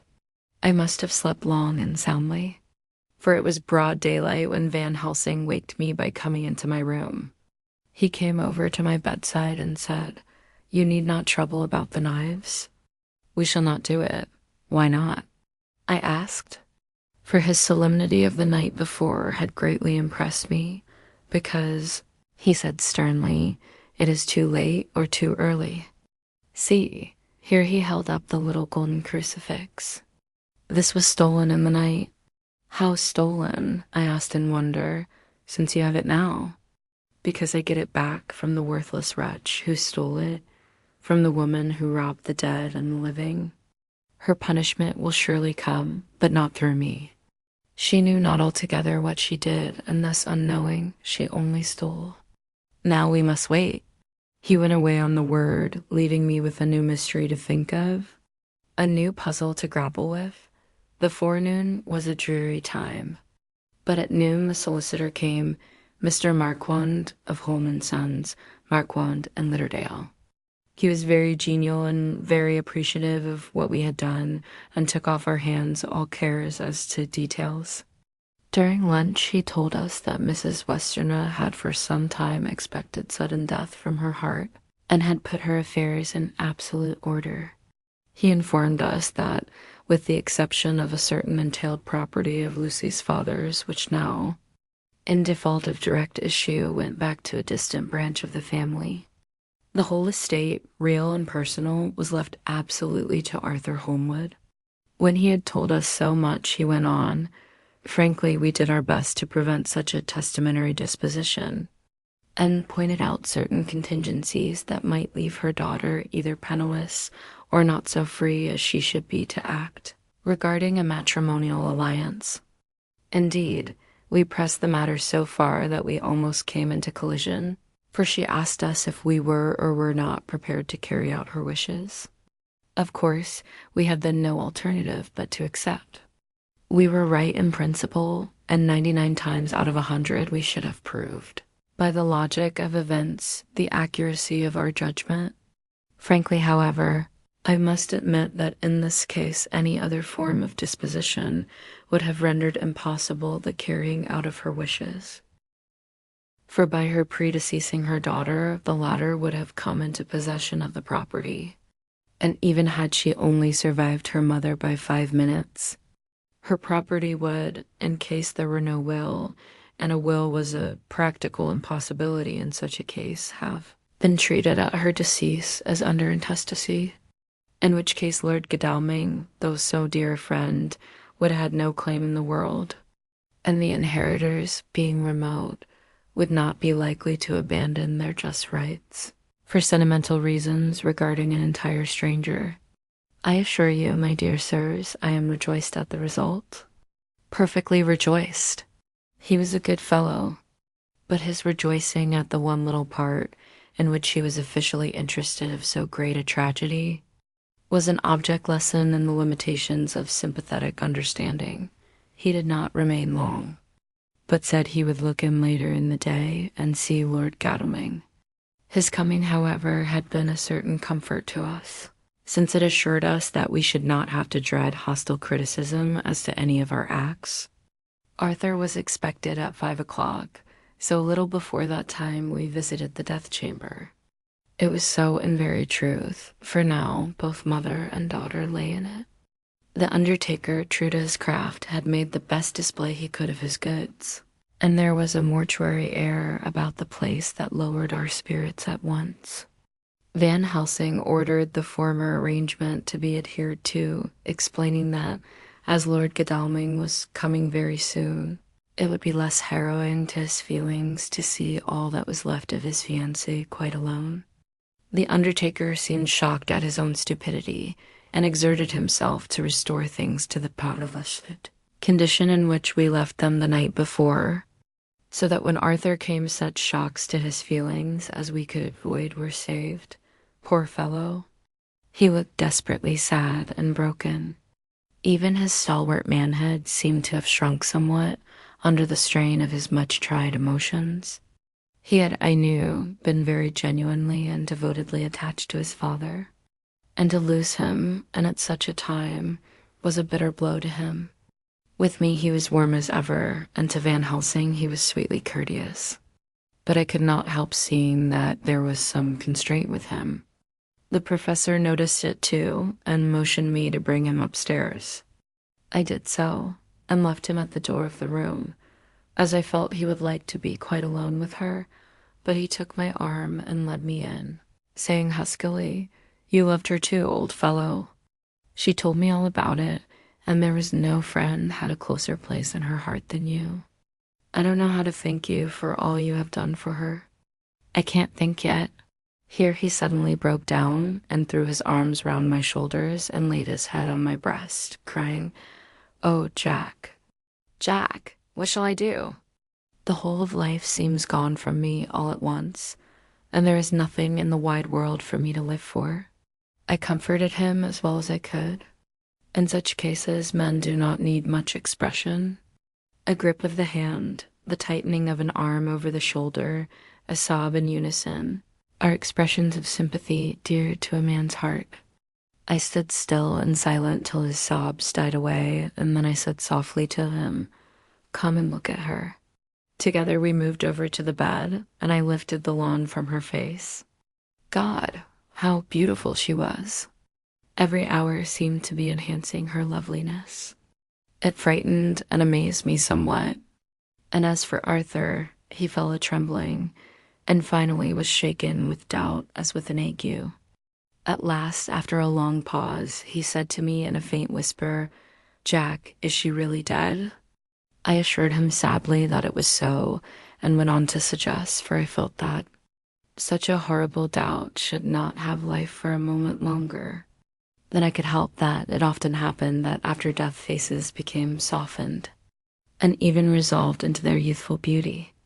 That this was especially so when death had been preceded by any acute or prolonged suffering.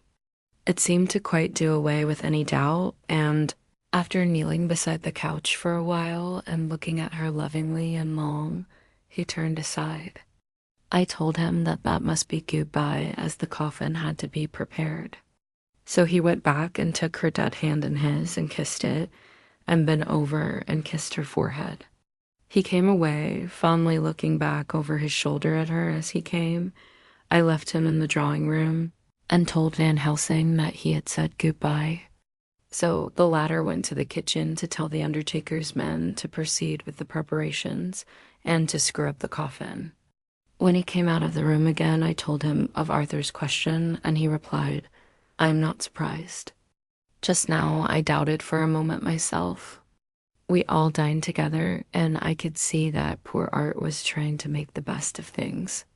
Van Helsing had been silent all dinner time, but when we had lit our cigars, he said, "Lord," but Arthur interrupted him. No, not that, for God's sake.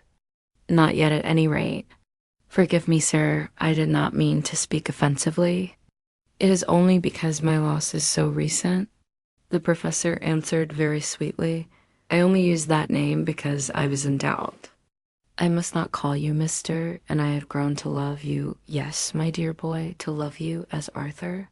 Arthur held out his hand and took the old man's warmly. Call me what you will, he said. I hope I may always have the title of a friend. And let me say that I am at a loss for words to thank you for your goodness to my poor dear. He paused a moment and went on, I know that she understood your goodness even better than I do. And if I was rude or any way wanting at that time you acted, so you remember, the professor nodded. You must forgive me, he answered with a grave kindness.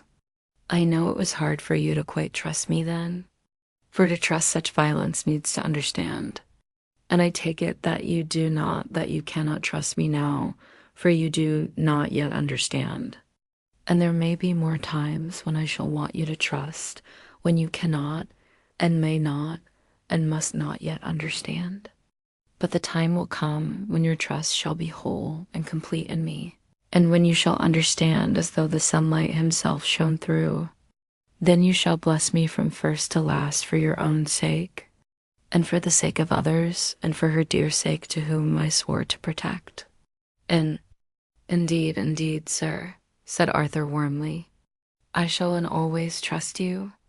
I know and believe you have a very noble heart, and you are Jack's friend, and you are hers. You shall do what you like. The professor cleared his throat a couple of times, as though about to speak, and finally said, May I ask you something now? Certainly. You know that Mrs. Westerner left you all her property? No, poor dear. I never thought of it. And as it is all yours, you have a right to deal with it as you will. I want you to give me permission to read all Miss Lucy's papers and letters. Believe me, it is no idle curiosity.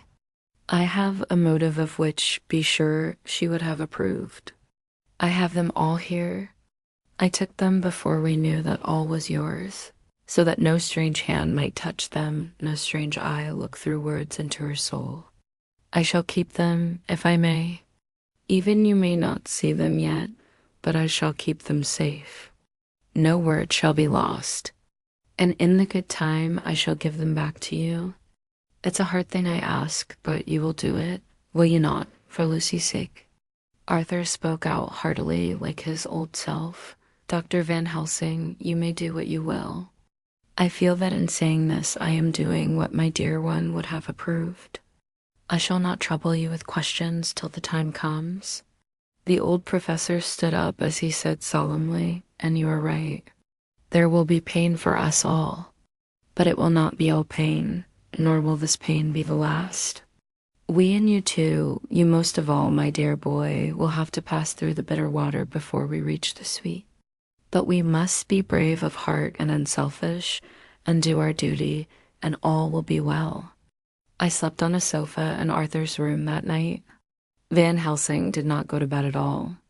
He went to and fro, as if patrolling the house, and was never out of sight of the room where Lucy lay in her coffin, strewn with the wild garlic flowers which sent, through the odor of lily and rose, a heavy, overpowering smell into the night. Mina Harker's journal, the 22nd of September, and the train to Exeter.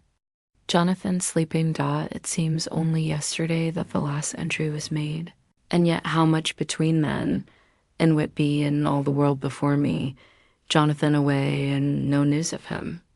And now married to Jonathan a solicitor, a partner, rich, master of his business, Mr. Hawkins dead and buried, and Jonathan with another attack that may harm him. Some day he may ask me about it. Down it all goes.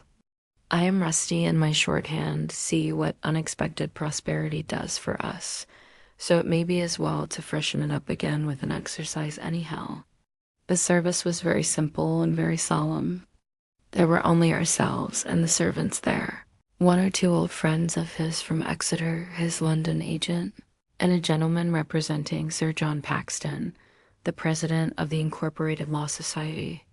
Jonathan and I stood hand in hand, and we felt that our best and dearest friend was gone from us. We came back to town quietly, taking a bus to Hyde Park Corner. Jonathan thought it would interest me to go into the Row for a while, so we sat down. But there were very few people there, and it was sad-looking and desolate to see so many empty chairs. It made us think of the empty chair at home. So we got up and walked down Piccadilly. Jonathan was holding me by the arm, the way he used to in old days before I went to school. I felt it very improper, for you can't go on for some years teaching etiquette and decorum to other girls, without the pedantry of it biting into yourself a bit. But it was Jonathan, and he was my husband, and we didn't know anybody who saw us. And we didn't care if they did so, and we walked. I was looking at a very beautiful girl in a big cartwheel hat, sitting in a Victoria outside Giuliano's, when I felt Jonathan clutch my arms so tight that he hurt me, and he said under his breath, "My God." I am always anxious about Jonathan, for I fear that some nervous fit may upset him again. So I turned to him quickly and asked him what it was that disturbed him. He was very pale, and his eyes seemed bulging out as, half in terror and half in amazement, he gazed at a tall, thin man with a beaky nose and black mustache and pointed beard, who was also observing the pretty girl. He was looking at her so hard that he did not see either of us, and so I had a good view of him. His face was not a good face. It was hard and cruel and sensual, and his big white teeth, that looked all the whiter because his lips were so red, were pointed like an animal's. Jonathan kept staring at him till I was afraid he would notice. I feared he might take it ill. He looked so fierce and nasty. I asked Jonathan why he was disturbed, and he answered, evidently thinking that I knew as much about it as he did. "Do you see who it is?" "No, dear," I said. "I don't know him." "Who is it?" His answer seemed to shock and thrill me, for it was said as if he did not know that it was to me, Mina, to whom he was speaking. "It is the man himself." The poor dear was evidently terrified at something very greatly terrified. I do believe that if he had not had me to lean on and to support him, he would have sunk down. He kept staring. A man came out of the shop with a small parcel and gave it to the lady, who then drove off. The dark man kept his eyes fixed on her, and when the carriage moved up Piccadilly, he followed in the same direction and hailed a hansom. Jonathan kept looking after him and said, as if to himself, "I believe it is the Count, but he has grown young. My God, if this be so. Oh, my God, my God.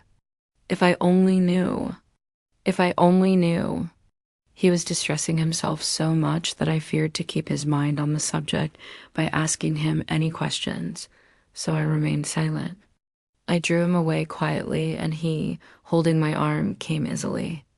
We walked a little further, and then went in and sat for a while in the Green Park.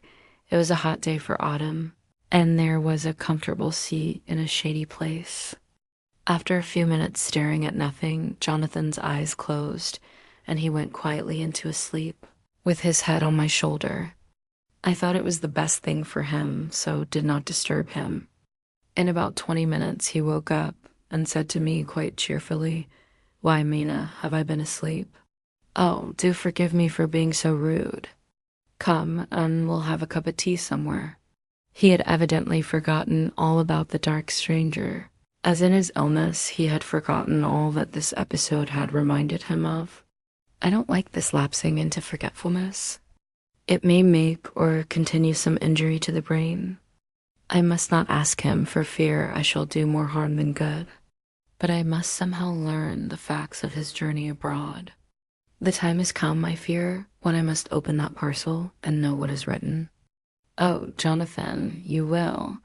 I know, forgive me if I do wrong, but it is for your own dear sake, later, a sad home coming in every way. The house empty of the dear soul who was so good to us.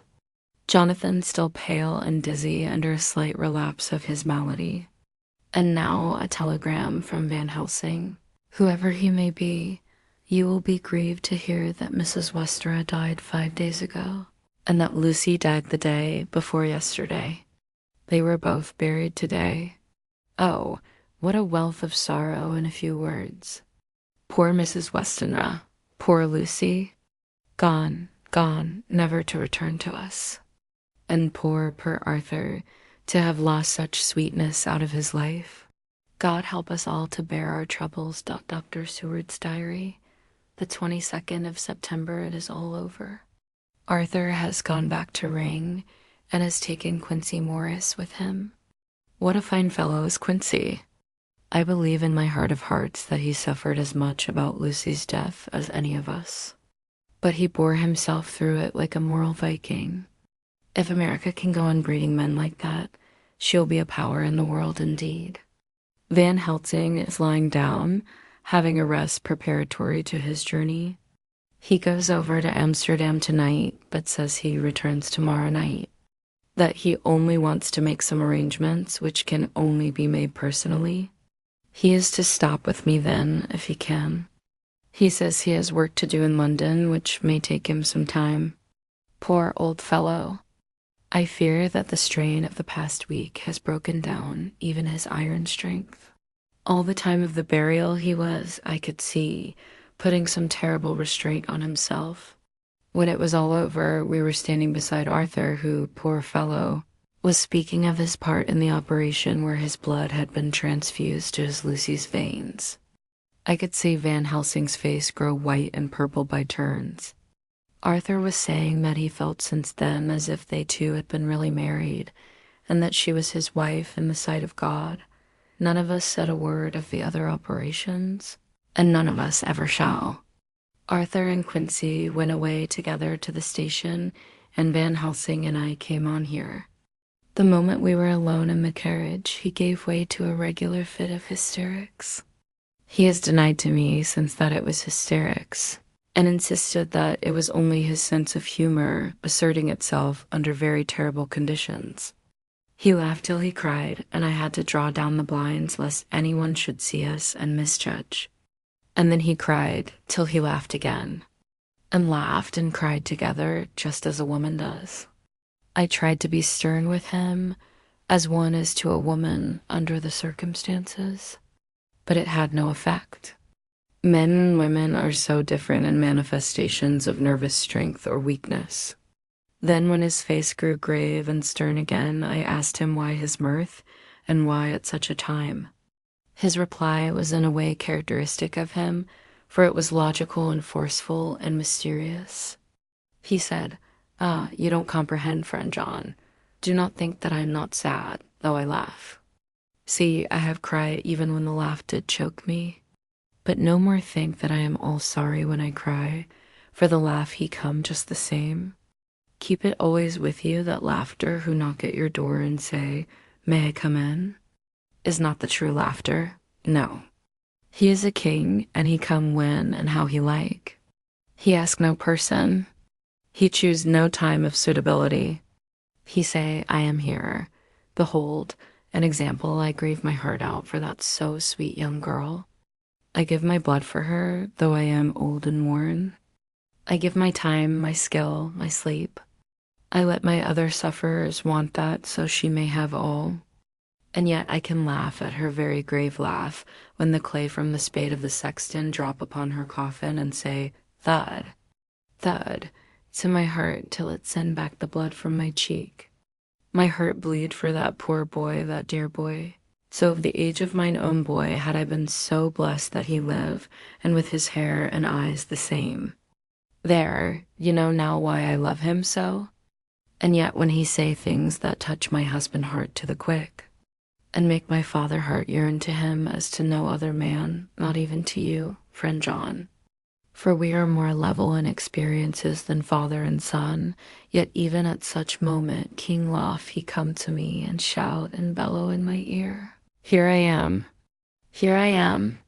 till the blood come dance back and bring some of the sunshine that he carry with him to my cheek. Oh, friend John, it is a strange world, a sad world, a world full of miseries and woes and troubles. And yet when King Laugh come, he make them all dance to the tune he play. Bleeding hearts and dry bones of the churchyard, and tears that burn as they fall, all dance together to the music that he make with that smileless mouth of him. And believe me, friend John, that he is good to come and kind. Ah, we men and women are like ropes drawn tight with strain that pull us different ways. Then tears come, and like the rain on the ropes, they brace us up until perhaps the strain become too great and we break. But King Laugh he come like the sunshine and he ease off the strain again. And we bear to go on with our labor, what it may be. I did not like to wound him by pretending not to see his idea. But as I did not yet understand the cause of his laughter, I asked him. As he answered me, his face grew stern, and he said in quite a different tone, "Oh, it was the grim irony of it, all this so lovely lady garlanded with flowers, that looked so fair as life, till one by one we wondered if she were truly dead. She laid in that so fine marble house in that lonely churchyard where rest so many of her kin, laid there with the mother who loved her and whom she loved, and that sacred bell going toll, toll, toll, so sad and slow, and those holy men with the white garments of the angel, pretending to read books, and yet all the time their eyes never on the page, and all of us with the bowed head, and all for what? She is dead, so is it not? Well, for the life of me, Professor, I said, I can't see anything to laugh at in all that. Why, your explanation makes it a harder puzzle than before. But even if the burial service was comic, what about poor Art and his trouble? Why, his heart was simply breaking. Just so. Said he not that the transfusion of his blood to her veins had made her truly his bride? Yes, and it was a sweet and comforting idea for him. Quite so. But there was a difficulty, friend John. If so that, then what about the others? Ho, then the so sweet maid is a polyandrist. And me, with my poor wife dead to me, but alive by church's law. Though no wits, all gone, even I, who am faithful husband to this now no wife, am bigamist. I don't see where the joke comes in there either, I said, and I did not feel particularly pleased with him for saying such things. He laid his hand on my arm and said,